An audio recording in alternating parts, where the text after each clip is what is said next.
encontramos reunidos una vez más para continuar con este hermoso estudio del libro de Samuel. Pero antes de empezar, quiero invitarlos a que inclinemos nuestros rostros para presentarle una oración a nuestro Señor, Dios Padre Todopoderoso. Inclinemos nuestros rostros. Señor, te damos gracias por esta noche. Te damos gracias, Señor, porque tú eres quien nos guías y te pedimos que hoy toques nuestros corazones, que hoy, Señor, nos hables a nosotros, a nuestro interior, para que nosotros podamos comprender el verdadero mensaje de tu palabra, para que nosotros podamos tomarla en cuenta y ponerla en práctica, Señor, para nuestra vida. Te pedimos, Señor, que tu Espíritu Santo vaya delante de nosotros y derrama la sabiduría y el entendimiento que necesitamos. Te lo pedimos en el precioso y maravilloso nombre de nuestro Señor Jesucristo. Amén, amén y amén. Hermanos, buenas noches. Una vez más reunidos para continuar con este estudio. Como ustedes saben, hemos venido viendo el libro de Samuel, el primer libro de Samuel, y en la última clase nos hemos dado cuenta cómo el Señor busca un rey. Busca un rey y ese es el rey Saúl al que está buscando, ¿no? Y lo trae para él, y cuando hace la reunión con el profeta Samuel para presentar a Saúl como el nuevo rey, el primer rey de Israel, notamos en la historia que Saúl no estaba en la reunión, tuvieron que ir a buscarlo. O sea, empezó siendo un hombre temeroso, un hombre humillado, ¿no? Porque así es como lo presenta la palabra, así es como el Señor lo llama. Y cuando también lo llama, nos vamos a dar cuenta que el Señor hace notar que es un hombre alto, de buen parecer, que está por encima del promedio normal de los israelitas, de los judíos, ¿no? Entonces, estas circunstancias las vamos a ver cómo después se van modificando, y el Señor concede este tipo de rey al pedido del pueblo. Lo elige el Señor a Samuel no lo elige el pueblo, lo elige Dios, pero lo elige en las circunstancias que el pueblo está pidiendo un rey, y lo pidió conforme lo tienen en los otros lados, en los otros pueblos que viven alrededor de Israel. Basándose el Señor en las características de lo que pidieron, es que elige él a Saúl para que pueda ser el primer rey de Israel. Hoy vamos a estudiar lo que corresponde a los versículos 14 al 18. Esperemos que hoy realmente cumplamos hasta el 18, pero si no, la próxima clase continuamos para no perdernos el verdadero detalle que vamos a estudiar el día de hoy. La geografía bíblica vendría a ser la misma, pero en estos capítulos que vamos a leer, que vamos a estudiar, y que sobre todo resalta ya lo que es David y Goliat, la historia se desarrolla en el campo geográfico con respecto a lo que es el área de la tierra de Judá, y específicamente, vamos a hacer un acercamiento, específicamente lo que vendría a ser el valle de Elat, ¿no? Donde sucede este conflicto entre los israelitas y los filisteos, donde al final termina peleando David por los israelitas y Goliat por los filisteos. Más adelante vamos a entrar en detalle a lo que corresponde cada historia. Pero hoy vamos a hacer un análisis, vamos a ver muchos aspectos. Vamos a ver los aspectos con los que el hombre comienza, porque esta es una muestra para nosotros, sobre todo para el liderazgo, ¿no? Una muestra de lo que comienza a suceder en los hombres que reciben liderazgo, ¿no? En algunos hombres que reciben liderazgo. Y nos vamos a dar cuenta, ahora que empezamos la lectura de la palabra, los invito a que vayamos al capítulo 14, vamos a leer del versículo 1 al 9 para explicarlo. Aconteció un día que Jonatán, hijo de Saúl, dijo a su criado que le traía las armas: ven y pasemos a la guarnición de los filisteos que está de aquel lado, y no lo hizo saber a su padre. Y Saúl se hallaba al extremo de Gaba, debajo de un granado que hay en Migrón, y la gente que estaba con él era como 600 hombres. Y Ahías, hijo de Ahitob, hermano de Icabod, hijo de Fines, hijo de Elí, sacerdote de Jehová en Silo, llevaba el efod, y no sabía el pueblo que Jonatán se hubiese ido.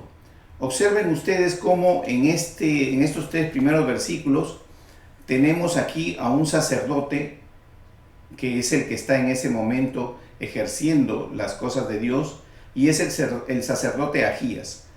La palabra de Dios hace mención de Icabod.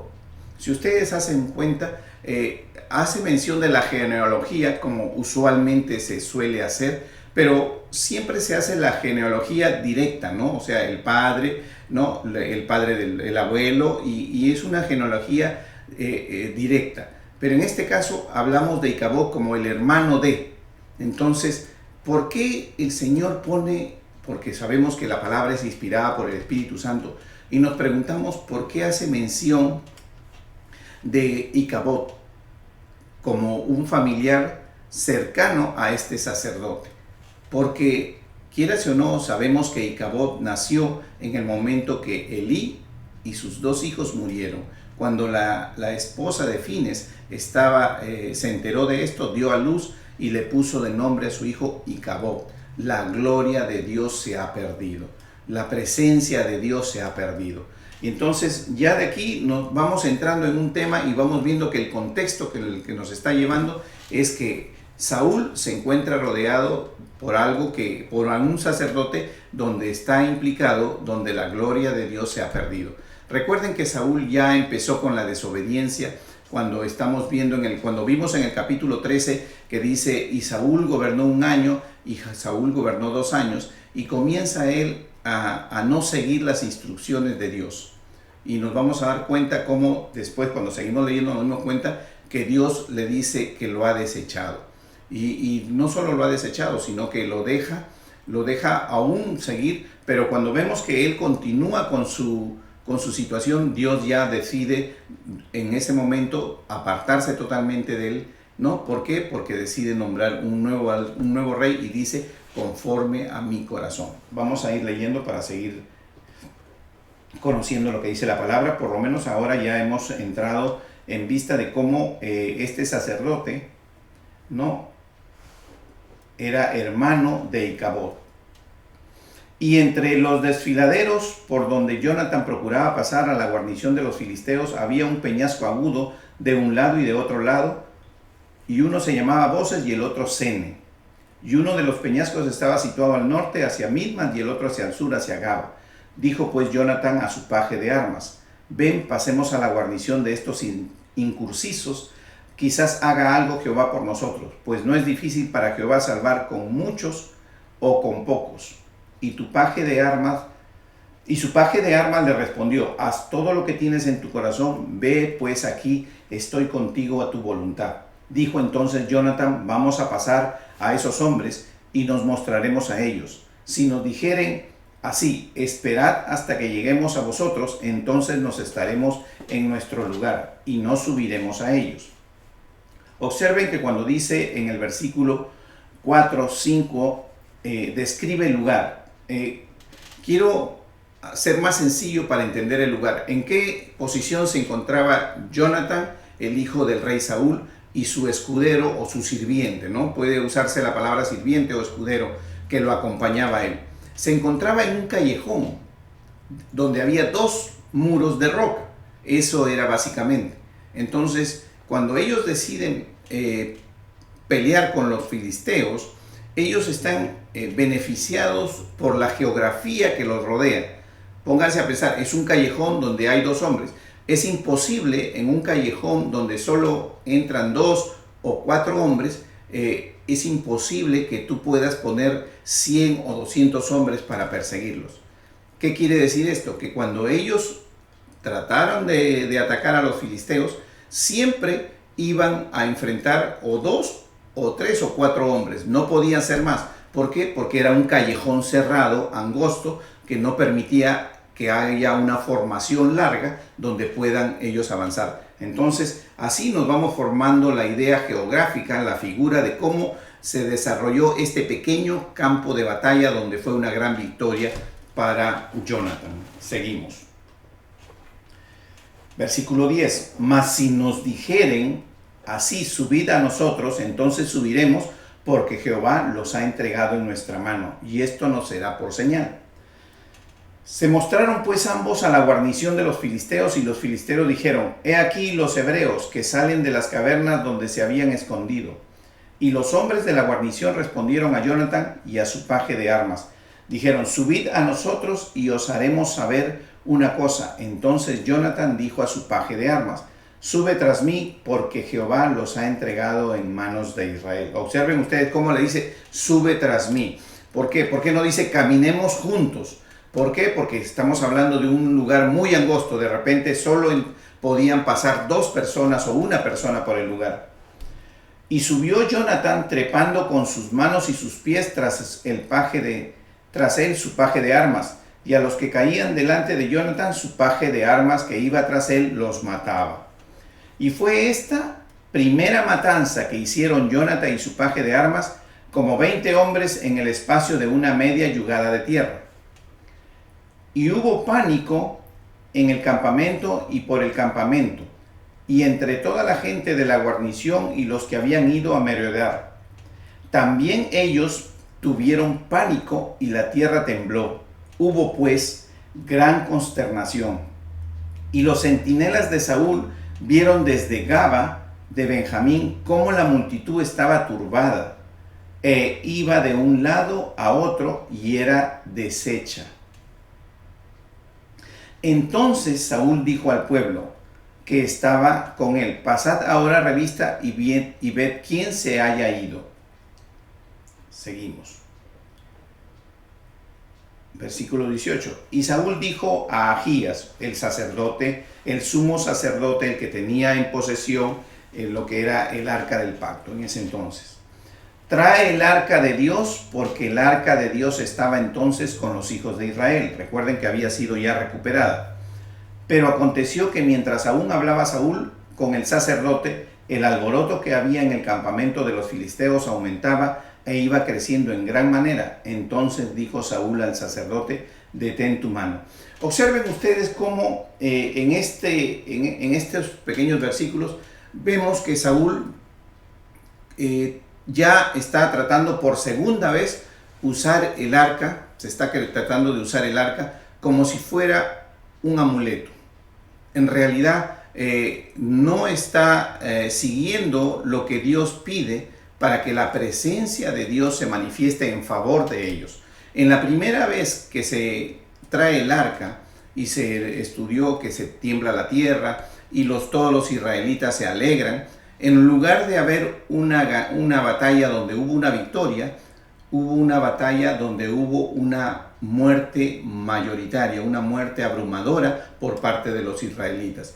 Prácticamente el traer el arca al campo de batalla, cuando ellos, en el tiempo del sacerdote Elí, cuando ellos estaban en desobediencia, los hijos de Elí, y vienen con el arca, entonces nos damos cuenta de que efectivamente el arca no puede ser usada como un amuleto simplemente porque Dios la consagró, es sagrado, es un objeto sagrado, y la ponemos frente en el campo de batalla para determinar que si está aquí, Dios nos ayudará. Y no es así. Vemos que muy por el contrario, Dios permitió que en ese momento la manifestación de la presencia de Dios no sea en favor, sino en castigo, y murieron en gran manera los israelitas. Ahora vemos por segunda vez que en este momento ya no es Elí, sino el rey Saúl el que ordena que traigan el arca también. ¿Por qué? Porque reaccionan ante el arca como si fuera un amuleto, y se olvidan, como ya lo hemos dicho y lo hemos explicado en la clase anterior, que la manifestación favorable, porque hubo manifestación, la manifestación que hubo fue negativa. Hubo una matanza en el pueblo de Israel en la época del sacerdote Elí. Hoy estamos buscando, Saúl está buscando nuevamente una manifestación favorable, pero cuando la obediencia a Dios no está dada como debe ser, entonces la manifestación no se produce en favor de la persona que está requiriendo el actuar de Dios. Y vamos a seguir leyendo y nos vamos a ir dando cuenta.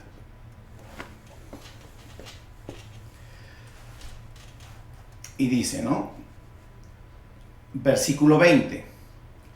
Y juntando Saúl a todo el pueblo con el que estaba, llegaron hasta el lugar de la batalla, y he aquí que la espada de cada uno estaba vuelta contra su compañero, y había gran confusión. Observen ustedes cómo en lugar de existir una armonía, había una especie de tensión, una especie de pleito entre ellos. 21. Y los hebreos que habían estado con los filisteos de tiempo atrás y habían venido con ellos de los alrededores al campamento, se pusieron también del lado de los israelitas que estaban con Saúl y con Jonatán. Asimismo, todos los israelitas que se habían escondido en el monte de Efraín, oyendo que los filisteos huían, también ellos los persiguieron en aquella batalla. O sea, la batalla que Jonatán hace lleva bendición de Dios.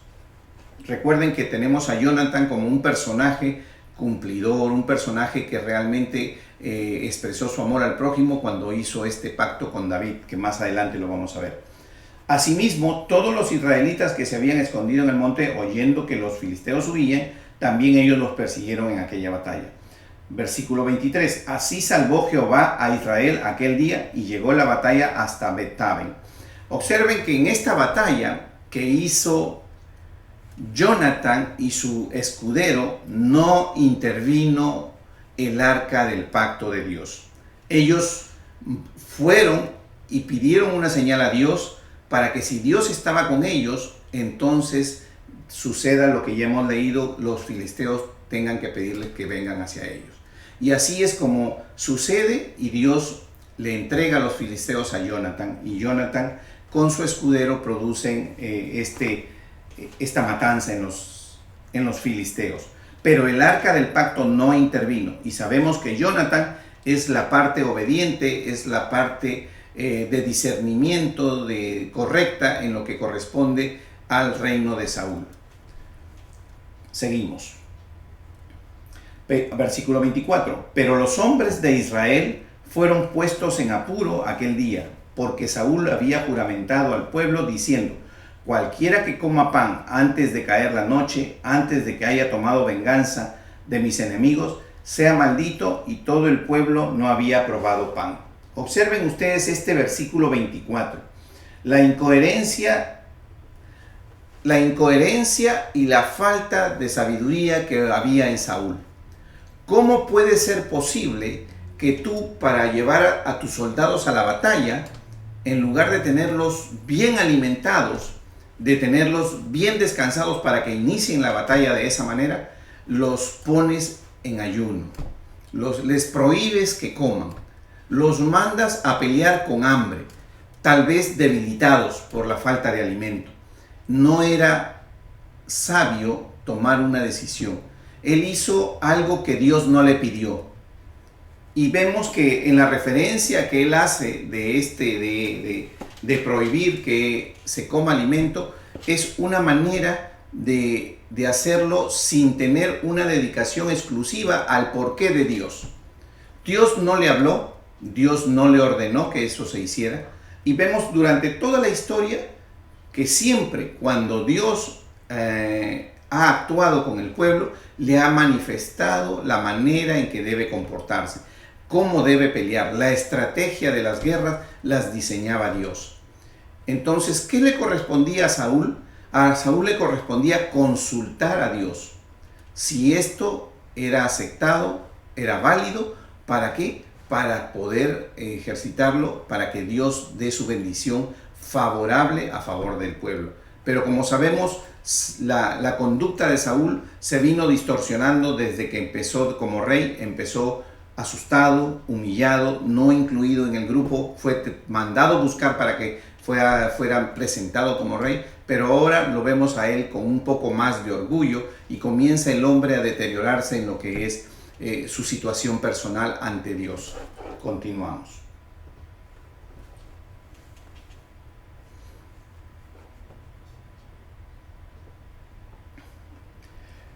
Dice, y todo el pueblo, versículo 25, y todo el pueblo llegó a un bosque donde había miel en la superficie del campo.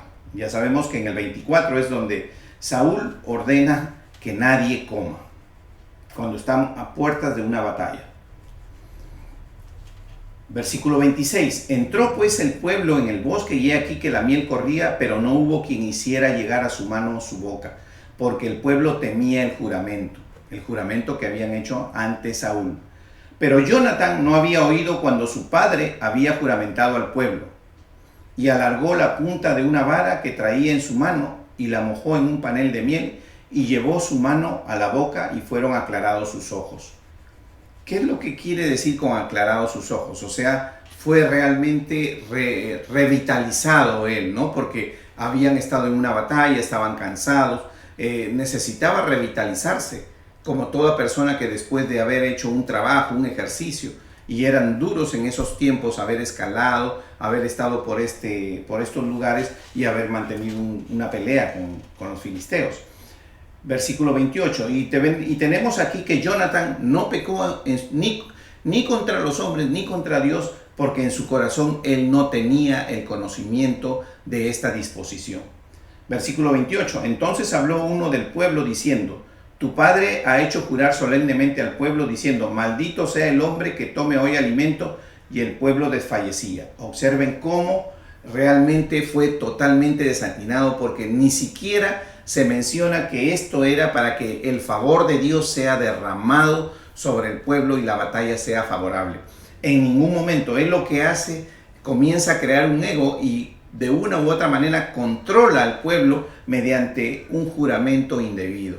Esto es algo que cuando nosotros tenemos el ejercicio de un liderazgo, no debemos usar la posición en la que estamos para hacer que las personas hagan lo que yo deseo y no hagan lo que Dios pide.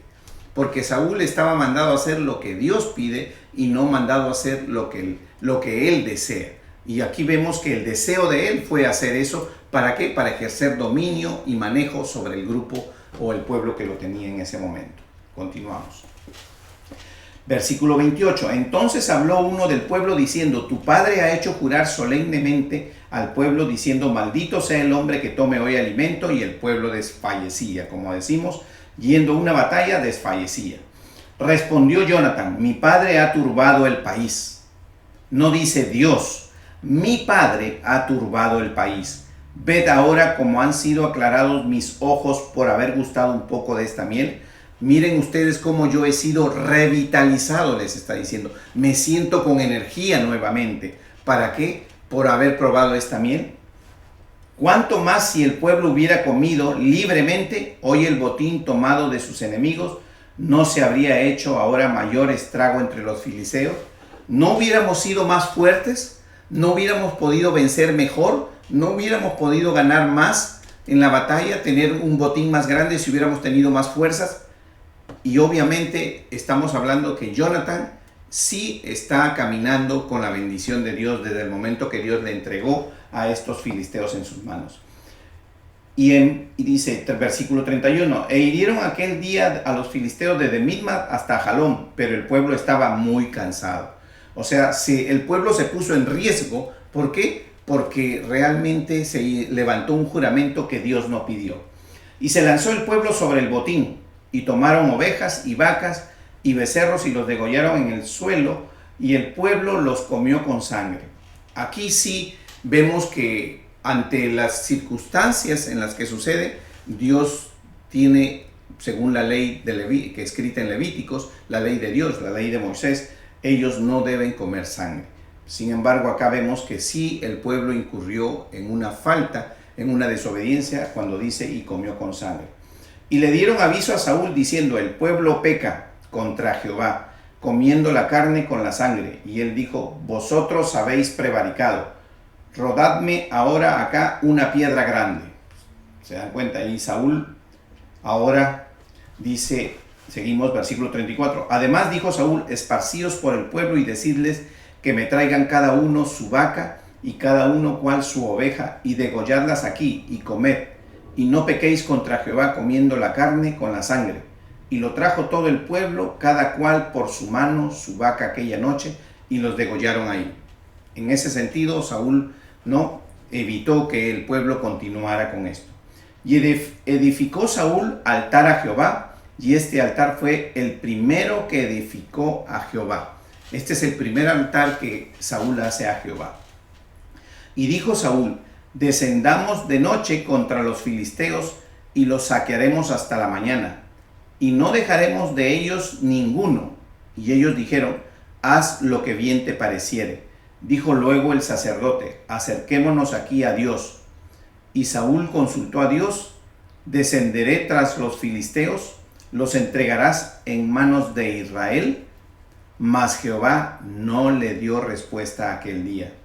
¿Se dan cuenta ustedes? Él quería actuar inmediatamente, era impetuoso, no quería esperar. Sin embargo, Dios no le contesta. O sea, Dios no lo autoriza a que él vaya a esa pelea.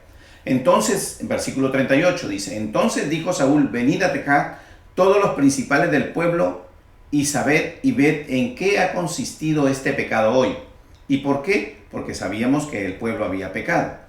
Porque vive Jehová que salva a Israel, que aunque fuere en Jonatán mi hijo, de seguro morirá, y no hubo en todo el pueblo quien le respondiese.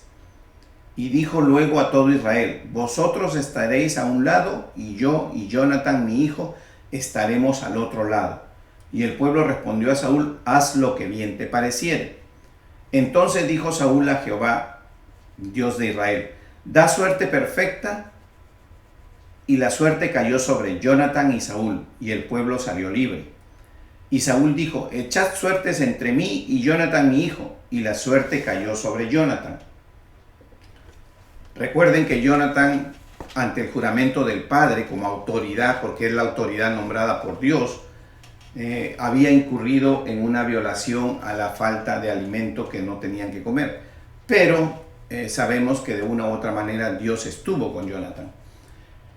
Versículo 43 dice, entonces Saúl dijo a Jonatán, declárame lo que has hecho, y Jonatán se lo declaró y dijo, ciertamente gusté un poco de miel con la punta de la vara que traía en mi mano, y he de morir, se pregunta.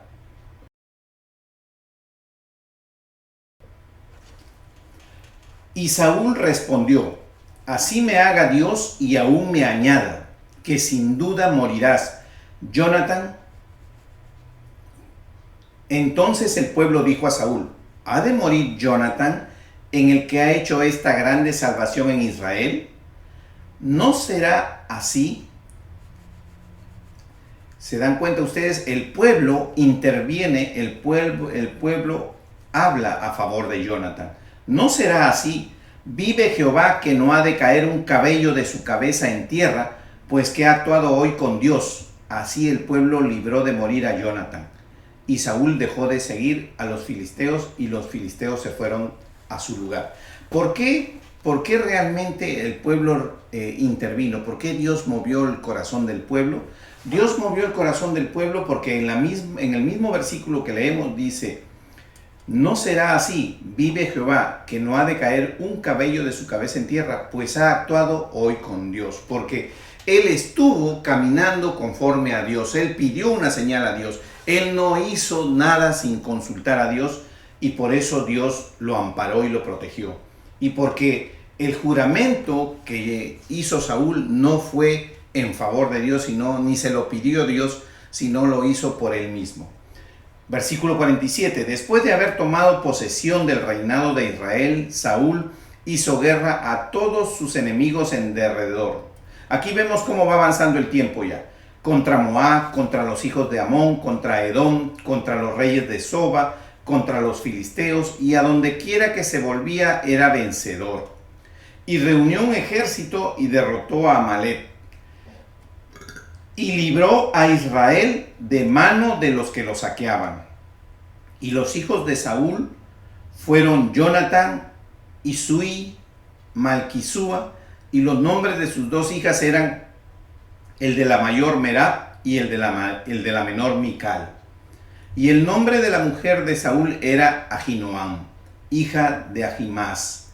Y el nombre del general de su ejército era Abner, hijo de Ner, tío de Saúl. Porque Cis, padre de Saúl, y Ner, padre de Abner, fueron hijos de Abiel. Y hubo guerra encarnizada contra los filisteos todo el tiempo de Saúl. Y a todo el que Saúl veía que era hombre esforzado y apto para combatir, lo juntaba consigo. O sea, Saúl empieza a combatir a los filisteos y a todos los pueblos de alrededor conforme si era voluntad de Dios echar fuera y destruir a los que consideraba enemigos del pueblo de Israel, porque eran pueblos paganos y adoraban dioses ajenos. Y vemos cómo Dios le da la victoria, ¿no?, a Saúl durante este tiempo. Y todo el que estaba en oportunidad de pelear, que estaba en capacidad de pelear, Saúl lo tomaba para su ejército. Capítulo 15 dice, y Saúl desobedece y es desechado. Observen ustedes cómo, nuevamente, después Samuel dijo a Saúl, Jehová me envió a que te ungiese por rey sobre su pueblo de Israel. Ahora pues, está atento a las palabras de Jehová. Así ha dicho Jehová de los ejércitos. Yo castigaré lo que hizo Amalec a Israel al oponérsele en el camino cuando subía de Egipto.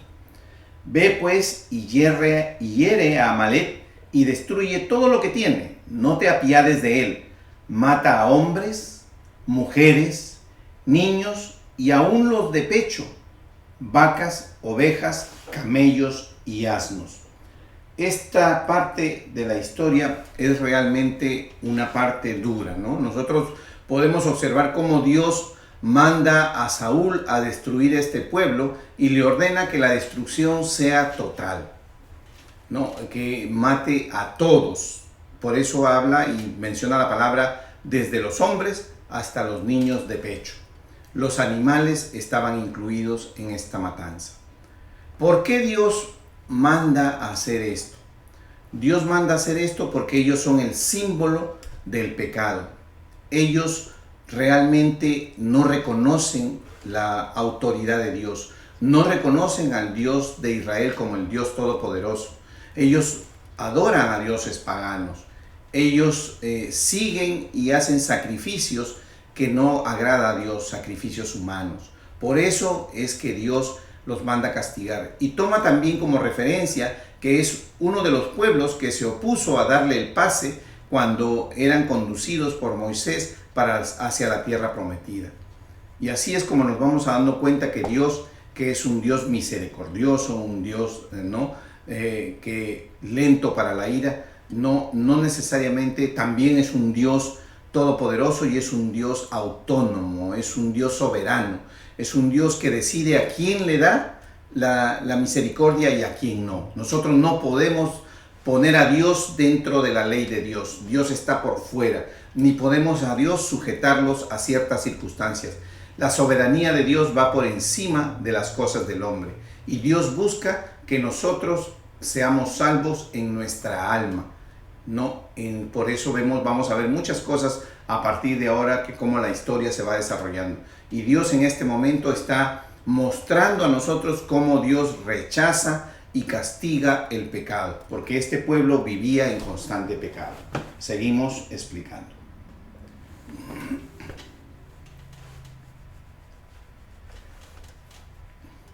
Y edificó Saúl altar a Jehová, y este altar fue el primero que edificó, ¿no? Versículo 36, esto ya lo hemos leído. Nos vamos al capítulo 15, que es el que estamos. Saúl desobedece y es desechado, como ya hemos visto. Después Samuel dijo a Saúl, Jehová me envió a que ungiese por rey, ya lo hemos leído, y le ordena que destruya al pueblo de Amalec. Versículo 4. Saúl pues convocó al pueblo y les pasó revista en Telaín, 200,000 a pie y 10,000 hombres de Judá. Y viniendo Saúl a la ciudad de Amalec, puso emboscada en el valle y dijo Saúl a los eneos, idos, apartaos y salid entre los de Amalec, para que no os destruya juntamente con ellos, porque vosotros mostrasteis misericordia a todos los hijos de Israel cuando subían de Egipto, y se apartaron los eneos de entre los hijos de Amalec. Y Saúl derrotó a los amalecitas desde Ávila hasta llegar a Shur, que está al oriente de Egipto, y tomó vivo a Agag, rey de Amalec. Observen cómo desde que toma vivo al Agag, el rey de Amalec, ya está desobedeciendo la orden de Dios, que le pidió que destruyera a todo hombre, hasta incluyendo los niños de pecho y los animales. Y a lo mejor de las ovejas y del ganado mayor de los animales engordados, de los carneros y de todo lo bueno, y no lo quisieron destruir, mas todo lo que era vil y despreciable destruyeron. Observen cómo se relata aquí la historia. Y versículo 10, y vino palabra de Jehová a Samuel diciendo, Me pesa haber puesto por rey a Saúl, porque se ha vuelto en pos de mí y no ha cumplido mis palabras. Y se apesadumbró Samuel y clamó a Jehová toda aquella noche. Cuando nosotros observamos cómo Saúl va caminando de deterioro en deterioro, cómo aquí Saúl, pese a recibir una orden directa de Dios sobre cómo debe actuar, él actúa usando su criterio, poniendo su criterio al nivel del criterio de Dios. Cuando Dios le pidió que eliminara a todo hombre, hasta los animales, él evaluó, él pensó que el rey debería ser salvo y por eso lo sacó. Pero aún más, vamos a ver cómo después él actúa tratando de esquivar la responsabilidad que él debe asumir cuando es confrontado por el profeta. Continuemos.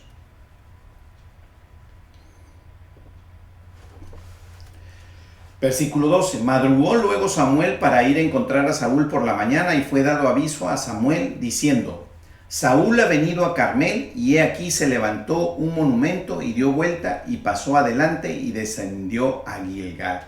Voy a volver a leer el versículo 12 para que tomemos en cuenta cómo aún Saúl va más allá de lo que podría pensarse en cuanto al ego y el desarrollo personal. Dice: madrugó luego Samuel para ir a encontrar a Saúl por la mañana, y fue dado aviso a Samuel diciendo: Saúl, el rey Saúl, ha venido a Carmel. Número 1. Y se levantó un monumento.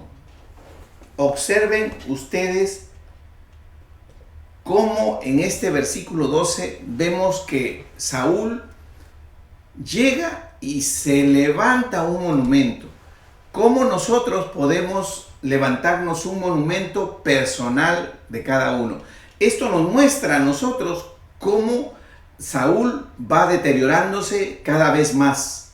No solamente tiene la desobediencia en cuanto a Dios, sino que la desobediencia es porque él se consideró tan elevado en su pensar y en su discernimiento que podía ir a nivel de Dios y decir: lo que Dios me dijo que destruyera, yo no lo destruyo porque me parece bueno. Además, tenemos esa gran justificación que muchos damos y decimos: es para ofrendarlo a Dios, porque más adelante lo vamos a leer. Pero aún así, sin llegar todavía a esa etapa, vemos cómo él se hace un monumento.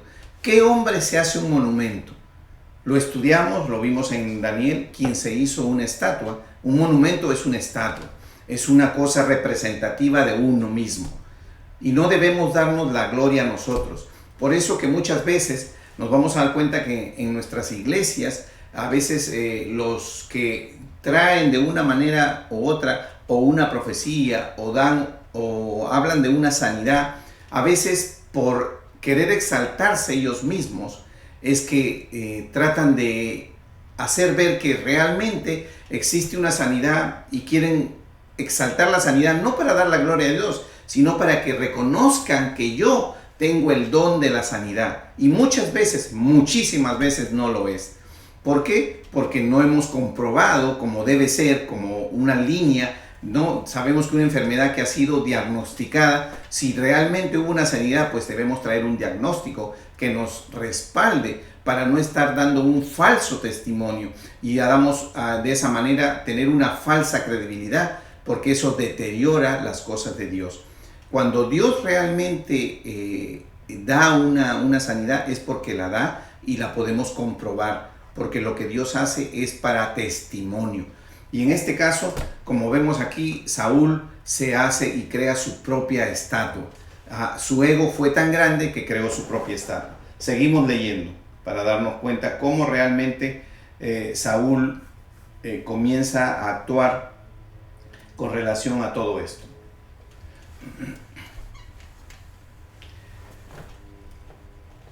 Dice, ¿no? Entonces, versículo 12 dice: madrugó Samuel para ir a encontrar a Saúl por la mañana, y fue dado aviso: Saúl ha venido a Carmel, y aquí se levantó un monumento, y dio la vuelta y pasó adelante y descendió a Gilgal.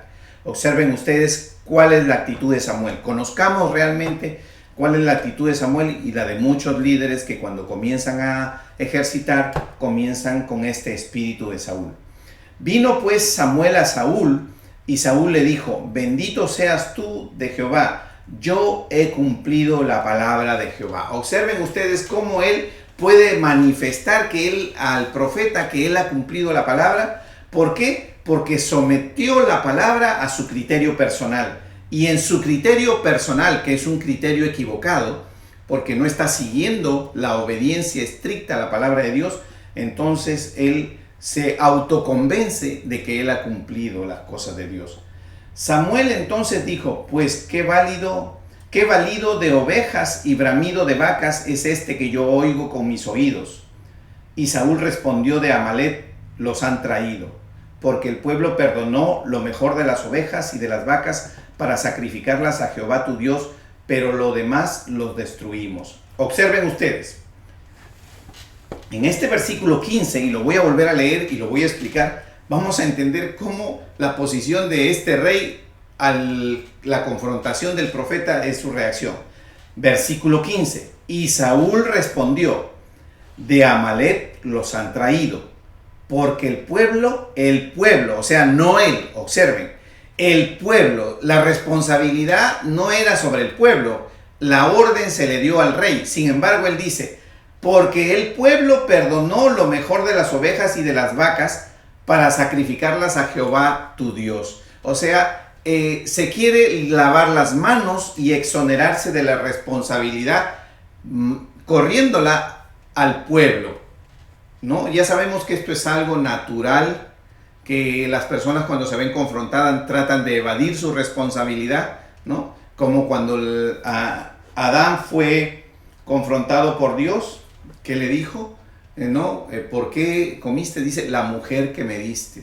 Entonces, siempre de una u otra manera vamos a ver que la naturaleza del hombre, cuando se ve confrontado, trata de correr la responsabilidad hacia otros. Y nos vamos a dar cuenta cómo, asimismo, cuando se trata del cumplimiento total, él sí se incluye. Vamos a seguir leyendo para ver realmente cómo es que aquí el Señor nos muestra en su palabra el actuar de este rey Saúl, que estaba total y absolutamente deteriorado.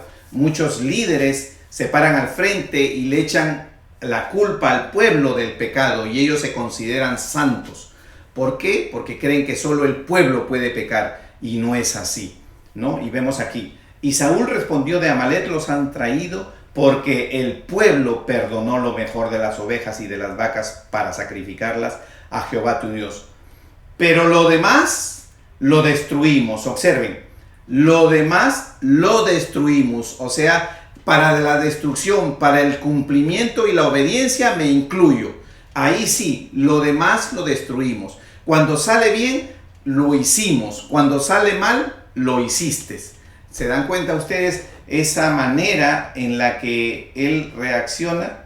¿No? Sabemos que a veces es un poco hasta gracioso ver cómo cuando las personas tienen un mal resultado dicen: lo hiciste. Pero cuando las cosas son buenas y resultan bien, dicen: lo hicimos. Exactamente lo vemos aquí en la manifestación de Saúl. Confrontado por el profeta, dice: ellos, el pueblo, él es el pecador, ellos son los que los perdonaron, ellos son los que no hacen lo correcto. Pero salió todo bien, entonces lo hicimos. Todo lo que destruimos, lo destruimos. O sea, me incluyo porque ahí sí estoy yo en el cumplimiento de la palabra de Dios. Es increíble, pero así va deteriorándose la personalidad de Saúl, y vemos cómo realmente muchos líderes también en la iglesia se deterioran de esta manera. 16. Entonces dijo Samuel a Saúl: déjame declararte lo que Jehová me ha dicho esta noche. Y él respondió: di. Y dijo Samuel: aunque eras pequeño en tus propios ojos, no has sido hecho jefe de las tribus de Israel, y Jehová te ha ungido por rey sobre Israel. Y Jehová te envió en misión y dijo: ve, destruye a los pecadores de Amalec, hazle guerra hasta que los acabes. ¿Por qué pues no has oído la voz de Jehová, sino que vuelto al botín has hecho lo malo ante los ojos de Jehová? Y el profeta obviamente le hace ver de que él ha hecho lo malo ante los ojos de Jehová. Y le dice en un principio: tú te habías hecho pequeño ante los ojos de Jehová. pero, o sea, habías sido humilde, empezaste humilde, pero hoy ya te llenaste de orgullo, te hiciste una estatua, te excluiste, le echaste la culpa al pueblo, pero para lo beneficioso sí te incluyes. Y Saúl respondió a Samuel: antes bien he obedecido la voz de Jehová, y fui a la misión que Jehová me envió, y he traído a Agag, rey de Amalec, y he destruido a los amalecitas. Mas el pueblo, y nuevamente vuelve a insistir, tomó el botín, ovejas y vacas, a las primicias del anatema, para ofrecer sacrificios a Jehová tu Dios en Gilgal. Cuando la autoridad no la tiene el pueblo, la autoridad la tiene Saúl. Si Saúl determinaba no, el pueblo no podía hacer nada. Versículo 22. Y Samuel dijo: se complace Jehová tanto en los holocaustos y víctimas como en que se obedezca a las palabras de Jehová. Y dice: ciertamente el obedecer es mejor que los sacrificios y prestar atención a la grosura de los carneros. Observen ustedes cómo realmente aquí Dios nos hace ver que la obediencia está por delante de todo. Lo hemos venido viendo y lo hemos venido estudiando en todos los libros de la palabra de Dios, en todo momento, desde el Génesis. Dios resalta la obediencia a Dios. Es increíble cómo el hombre, teniendo en Génesis todos los árboles para servirse, todos.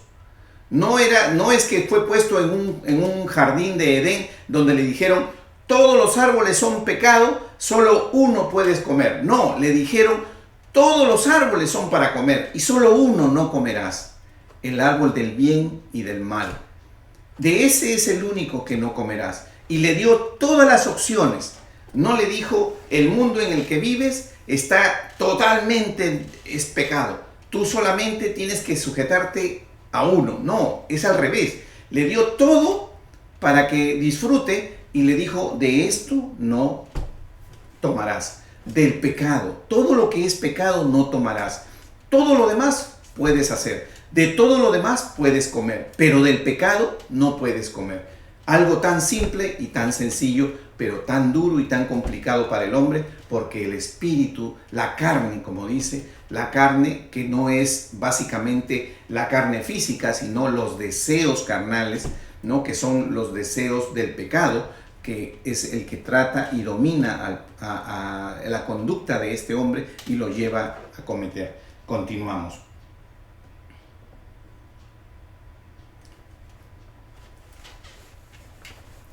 Dice, ¿no? Y versículo 18: y Jehová te envió de misión, ve, destruye a los de Amalec. 21 dice: mas el pueblo tomó el botín, dice, ¿no? Y nuevamente le vuelve a echar la culpa al pueblo.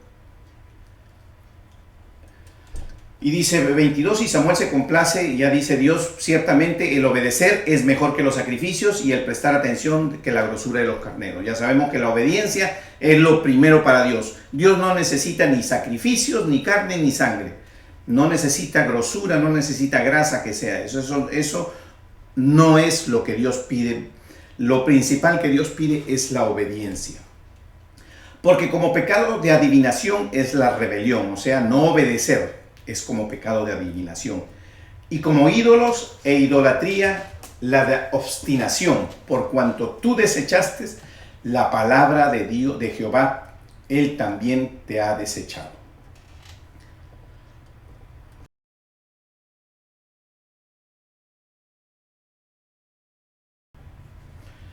Entonces Saúl dijo a Samuel: yo he pecado, pues he quebrantado el mandamiento de Jehová y tus palabras, porque temía al pueblo y consentía la voz de ellos.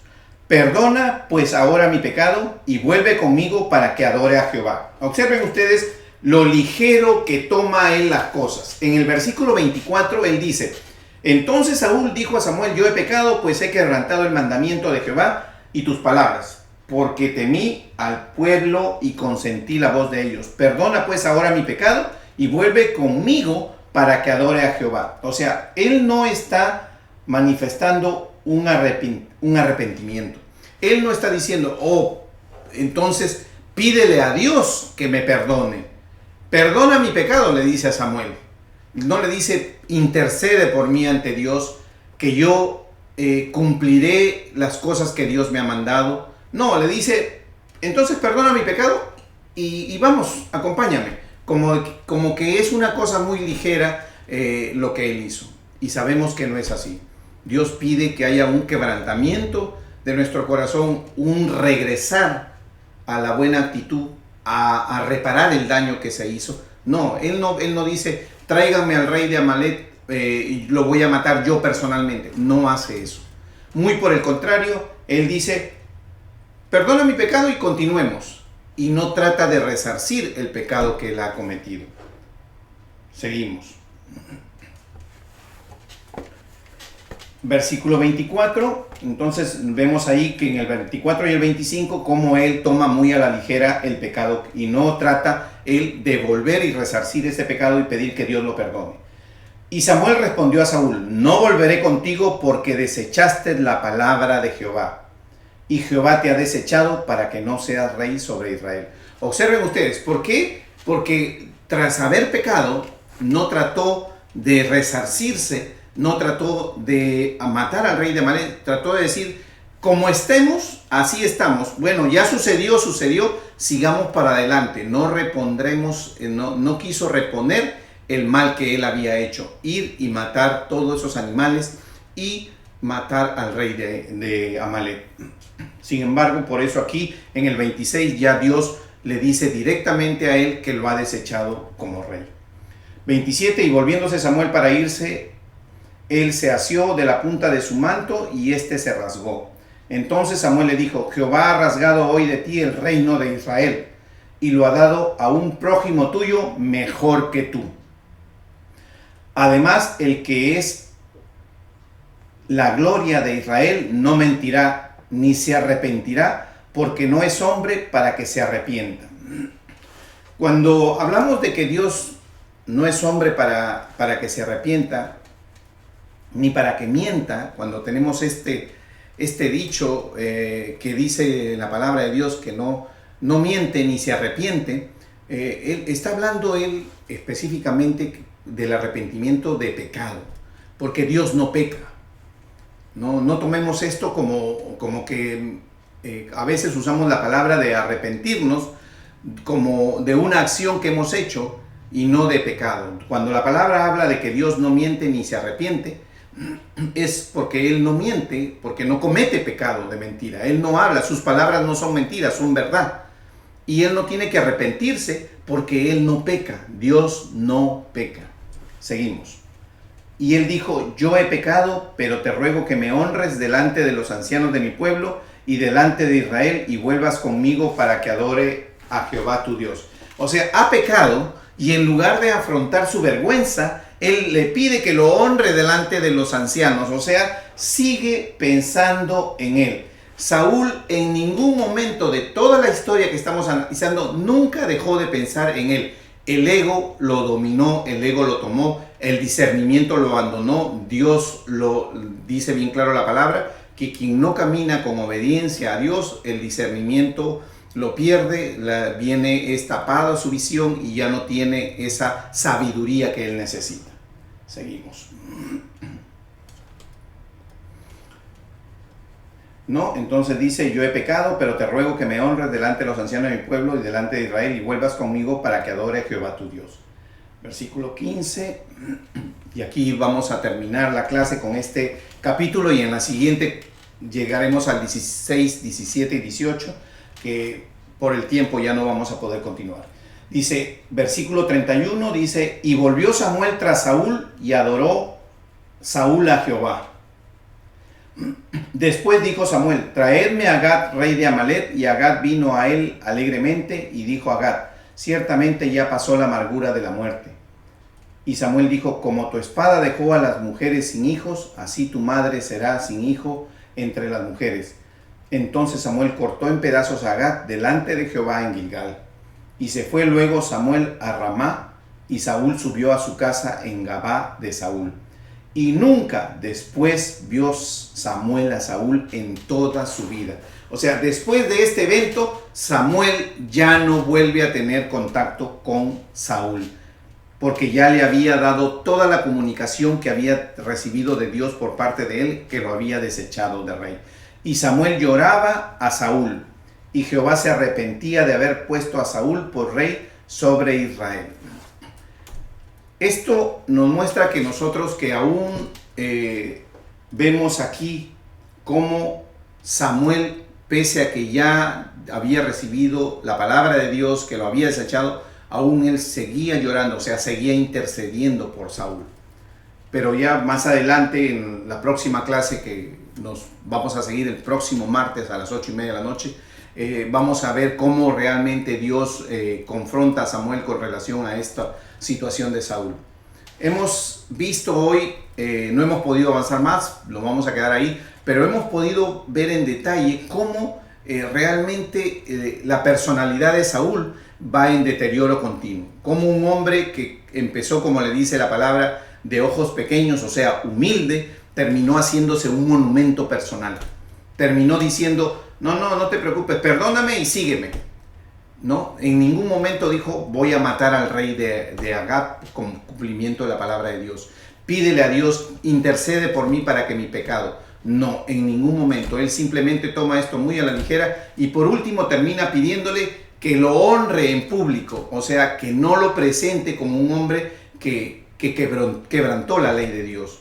No, que lo presente y lo honre para que lo sigan respetando como rey. Imagínense ustedes hasta dónde llegó el ego de Saúl. Hermanos, hemos dado por terminada esta clase. Les agradezco su atención y los espero el próximo martes a las 8:30 de la noche para continuar con esta interesante historia que a partir de la próxima clase incluirá a nuestro gran rey David en la historia. Muchas gracias, Dios los bendiga.